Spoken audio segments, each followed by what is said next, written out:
What's going on, everybody? Welcome back to ICNV Drives Edition. If this is your first time tuning in, thank you for stopping by and watching the channel. For all of my loyal supporters, thanks for coming back. Click that like button. But before we get into all of that, I want to thank y'all for your support. And today, I think I'm going to do something a little bit different. I've been meeting a lot of people out in person, and we've been sharing conversations. I've been sharing a couple of my personal ownership experiences and stories throughout life, especially when it comes to these cars, and I'm being told I should share with you guys. So today I'm going to start something different. It's called the ICNV Drives Edition Chronicles, or when you go look at the videos, it will be a new playlist called the ICNVDE Chronicles. Check it out. It's going to be filled with great stories like this, and I'm going to periodically drop them. But if you like this story, check out that playlist. But today I'm going to get into what I consider the worst car purchase I ever made. Let's talk about it.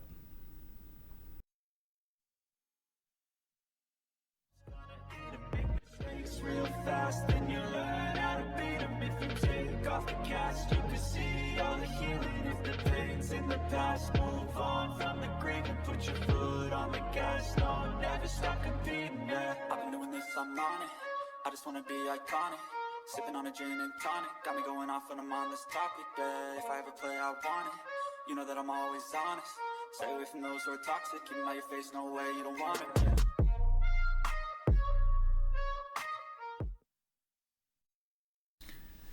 So when it comes down to what is the worst car purchase I ever made, I think many of you are going to actually be surprised.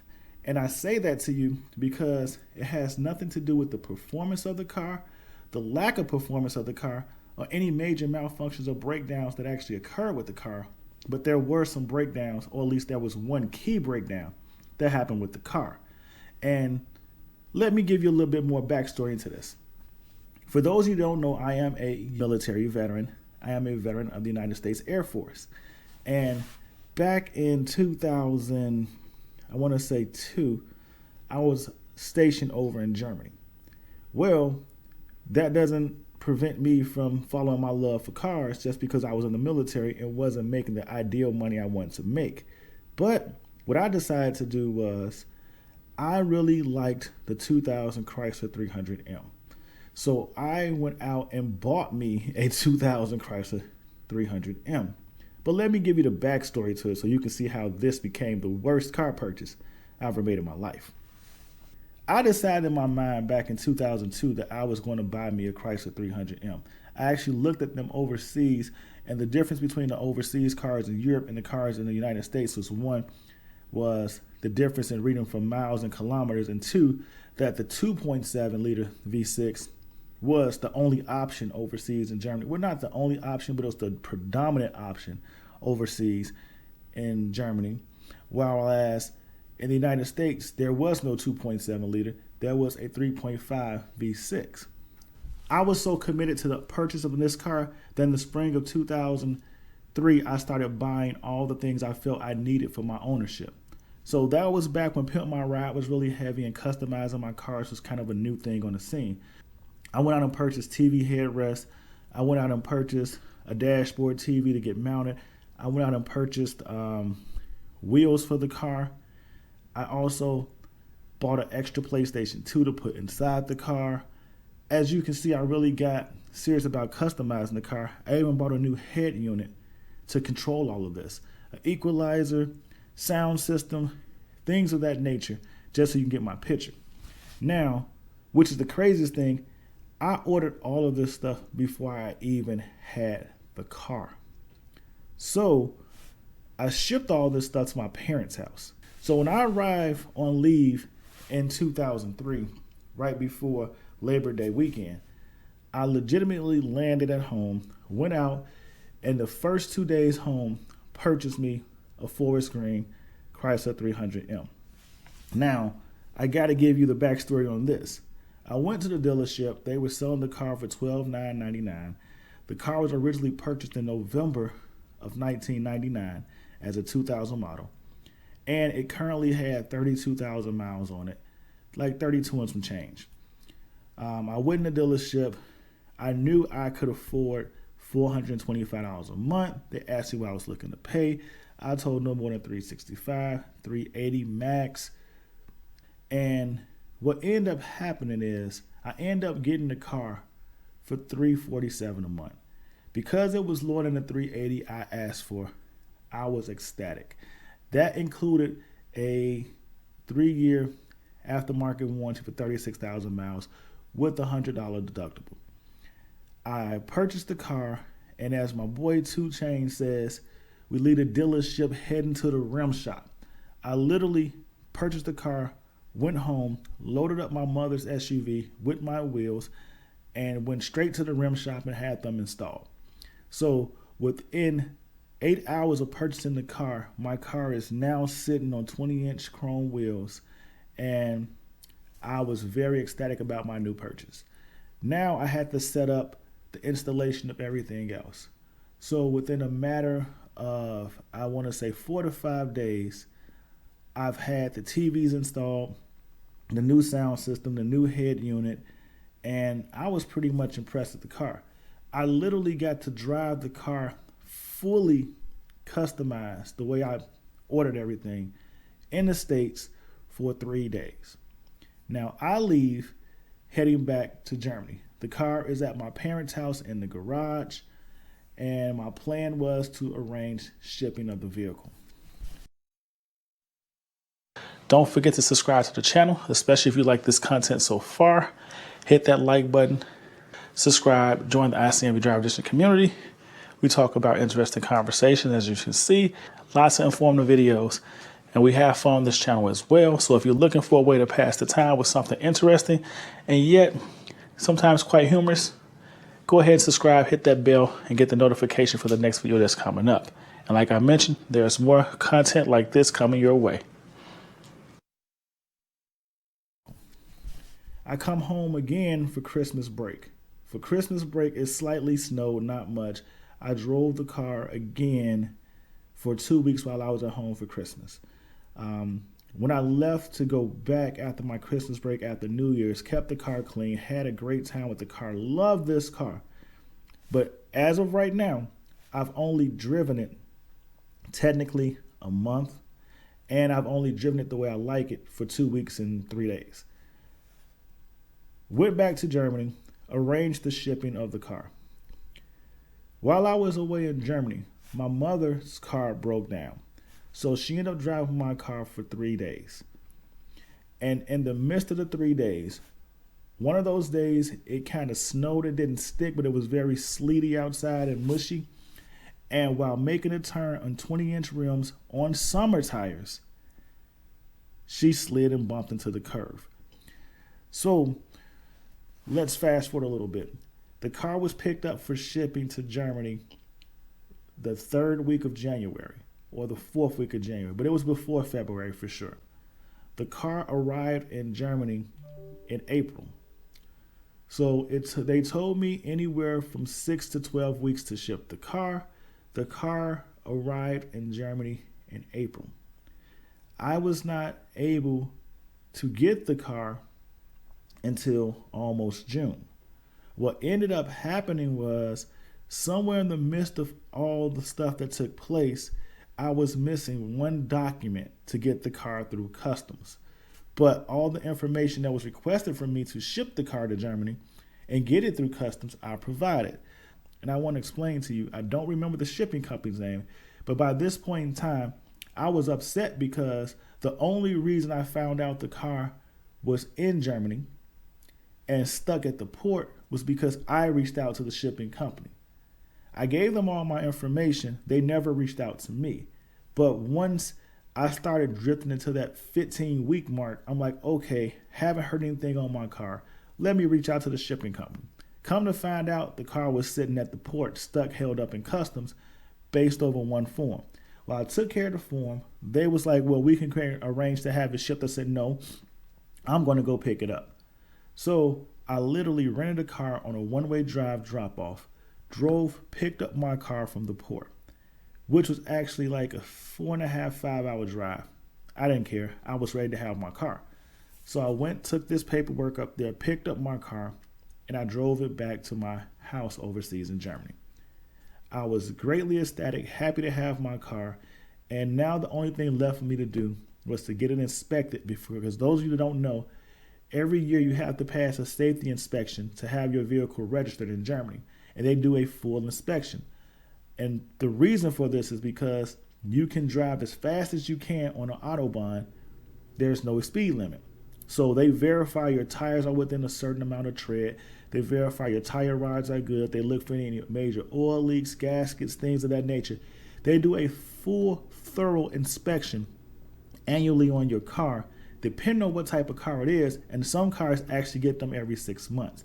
And in order to get your sticker and certification to drive this car, it must meet or it must pass the safety inspection, or you have to have everything repaired that they identify as an issue. So I take my car in and they tell me, one, I need new tires or new front tires, and I may need a wheel alignment. I'm ready to argue them because in my eyes, the tires were purchased brand new. I've only driven the car personally 2 weeks, or let's say a month, but 2 weeks and 3 days the way I wanted to set up. So there's no way after a month of driving, the car should need tires. But as the guy shows me, the inside of the tires are now wearing rather quickly on one wheel. So I take the car to Chrysler to get them to inspect and to get a wheel alignment. Of course, this is where the drama begins. They don't have any type of device that can perform a laser wheel alignment on my style of wheel because my rims don't have a lip. They're flush and smooth face. They're concave. So in order to get my wheels or get my car aligned and get it to pass inspection, I need to send the factory wheels over from the house, my parents' house, to Germany. So I start making arrangements for that. My parents take it to the post office to ship the wheels. They make them deflated to a certain pressure amount. They charge individually to ship each wheel. So I ship all 4 wheels as individual items, like 1 or 4, but they're all shipped individually. And 3 to 4 weeks later, I start to get the wheels in. So I would say a month later, I get 2 of the wheels in. A week and a half after that, I get the 3rd wheel in. The 4th wheel gets lost in shipping. I did not see the 4th wheel until 5 weeks after the 3rd wheel showed up. So in essence, my car has now been sitting in Germany since the inspection for 2 months, waiting on a wheel alignment. And what becomes funny about this is, as I'm communicating with the dealership, I tell them I have 3 wheels. They say we need the 4th. They reach out to me one day because an owner of a Chrysler 300M, a German version of a Chrysler 300M, their car is in the shop for a major repair. I don't know quite what the repair was, but they told me that person's car would probably be in the shop for the next 3 to 4 days. If I could bring my car in right away, they will be able to perform the wheel alignment on my car, and they will charge me an additional $100 to use that person's tires on my car to do the wheel alignment. By this point, I've been waiting for my car for 2 months, or to get this wheel alignment done on my car for 2 months and 2 weeks. So I rushed the car right over. They take care of the wheel alignment. I get the car back. Everything's good to go. I now have to have a new tire put on. I have to find somewhere because nobody could mount a 20-inch low-profile tire. At least that wasn't common at that point in time. So I get the wheel alignment performed. 3 days after the wheel alignment's done, the 4th wheel shows up. The wheel that they say was lost all of a sudden just shows up. So I have to laugh at this because I paid an additional $100 to have something done 3 days prior, but at this point, I'm not even mad. So my car has now been sitting in Germany, undrivable since May of 2004. And the car finally passes inspection August of 2004. I legitimately drive the car on and off because I also had another vehicle for the next, let's say, 5 months until January of 2005, when I was then reassigned and PCS'd out of Germany. So I scheduled my car to be shipped out of Germany in January of 2005. So far, I have legitimately driven my car 6 months. I've put on the car in 6 months about 8,000 miles. I shipped the car back to the States. I don't get back to the States until April of 2005. The car was shipped out in January of 2005. I finally get back to the States. I go pick up the car. I get back, drive the car, have a great time with it.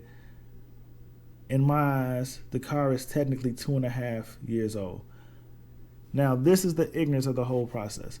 I've technically owned this car 2 years. I've been paying on it close to 2 years. Actually, like a year and let's just say 20 months. I really fell in love with the Chrysler 300C that came out the year before. So when I get home, although I love the 300M, I really want a Chrysler 300C. So I started looking to get a Chrysler 300C. My friends started talking about this brand new Dodge Charger that's supposed to be coming out. So I get caught up in one of the Chrysler 300C that I convinced myself that I have a year left on the used aftermarket warranty, that I need to start looking to move this car before the warranty expires. Now, mind you, at this point, I probably have 13, 14 months left on the warranty. I'm out car shopping because realistically, I really just want a Chrysler 300C. I end up going to a dealership, working out a deal on the Chrysler 300C. And what actually ends up happening is, in the midst of working out the deal for the Chrysler 300C, I really wanted a sunroof. The Chrysler 300C did not have a sunroof. And while we're sitting there, they're like, well, what about this? And a brand new Dodge Charger pulls up on the truck, the first one that's in the Chicagoland area. And I get it. Because they're like, it's the new. I'm like, you don't see them on the streets. I've always been that person where I like to own something you don't see every day. Or I like to customize my car so it stands out and that when you see it, you know who car it is. So at this point, there are no other Chrysler, or let me rephrase that. There are no other Dodge Chargers on the street. So I get this Dodge Charger instead of the Chrysler 300C.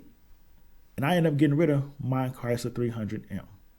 The Dodge Charger story, we can get into that in a later date, and I'll probably talk about that in another film because to me, that was an interesting purchase itself.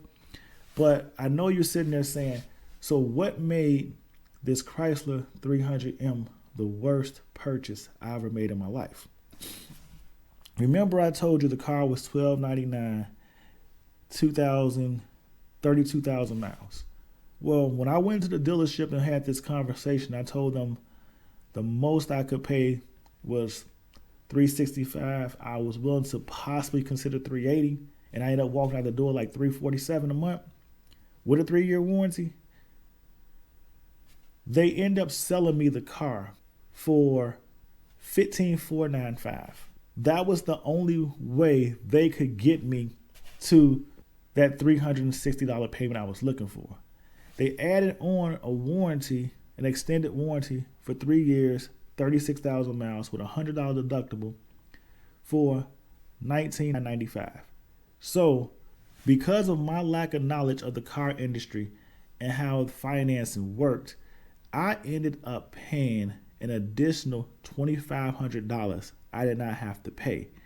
Technically, when you add in the warranty, that the cost of the warranty was $1,295, and they typically sell this warranty for $1,495. I ended up paying an additional $3,000, which I should have never paid. So that was the first mistake.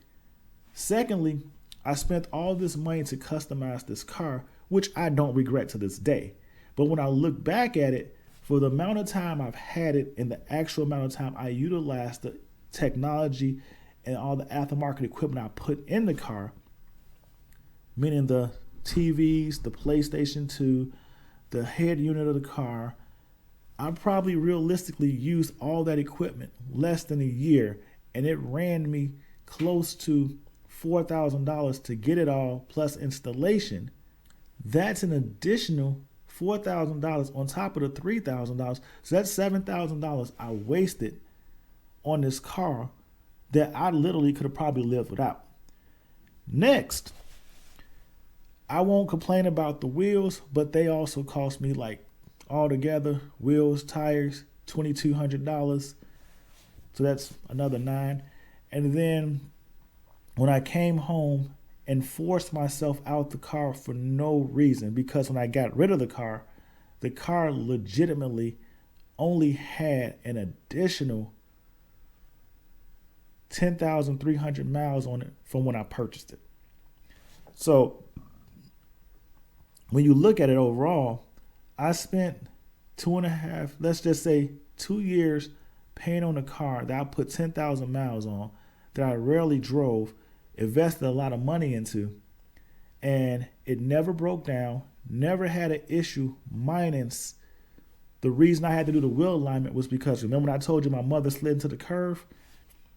She slightly knocked that wheel alignment off. And that's what caused that whole problem. So other than that mishap, the car never gave me any issues. I never used the warranty. And I added all that equipment to the car only to drive it a solid 8 months. So I'd driven the car for 8 months, owned it for, let's say, 20 months, and got rid of it. And in the midst of it, I spent over $10,000 on the car. If you add in the shipping and so forth from the States to Germany, I probably spent about $13,000 extra on that car to only drive it for 8 months. So when I look back at it today, as much as I love that car and I wouldn't change anything about it or my ownership experience with it, except I might have kept it another year, maybe 2, because it truly was a great car with no issues, never gave me a problem. I got rid of the car with just over 43,000 miles, but it hasn't cost 44,000. I feel like it was the biggest waste of money I've ever placed on a car that I owned for the amount of time I owned it. So that's why I call it my worst car purchase, because looking back at it now today, I legitimately wasted probably $13,000 to own this car and drive it for 8 months. But you guys need to decide. Let me know what you think. Do you think it was a terrible purchase?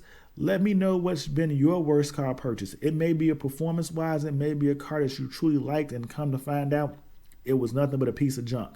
Let me know in the comments. I would love to hear your comments about this. Let me know what you think about my worst car purchase. But either way, thanks for listening. Thanks for tuning in. Thank you for supporting the channel. So, ICNV Drivers Edition. Please hit that like button, subscribe to the channel, join the ICNV Drivers Edition community. I share interesting stories, do interesting car reviews from our point of view, and have fun as well. I also comment or make videos on topics that I engage with from my ICNV Drivers Edition community. So hit me up on one of my social media sites if you have something you would like for me to talk about. I have no problem doing that. But as always, stay safe, stay blessed, and I will see you in these streets. Peace.